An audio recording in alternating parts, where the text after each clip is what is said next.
Hello guys, இன்றைக்கி நம்ம வீடியோவில் என்ன பார்க்க போகிறோம்னு பார்த்தீங்கன்னா கண்டெய்னரில் யூஸ் பண்ணுற ஒரு 3 லாக் பற்றி தான் பார்க்க போகிறோம். ஸோ அந்த 3 லாக்கில் ஃபஸ்ட் லாக் பார்த்தீங்கன்னா மேனுவல் டுஸ் லாக். ஓகேவா? ஸோ இந்த டுஸ் லாக் நம்ம வந்து எங்கே யூஸ் பண்ணுவோம்னு பார்த்தீங்கன்னா கண்டெய்னரோட பாட்டமில், அதாவது ஹேட்சில். ஓகேவா?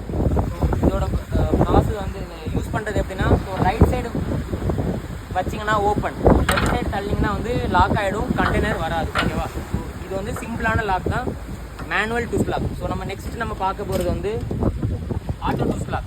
ஓகேவா? ஸோ இது வந்து எங்கே யூஸ் பண்ணணும்னு பார்த்தீங்கன்னா, நம்ம டெக்லேயே வந்து ஹேட்ச் மேலே லோட் பண்ணுற கண்டெய்னர் 2 கண்டெய்னரோட நடுவில் வைப்போம், 4 சைடுமே வைப்போம். ஓகேவா?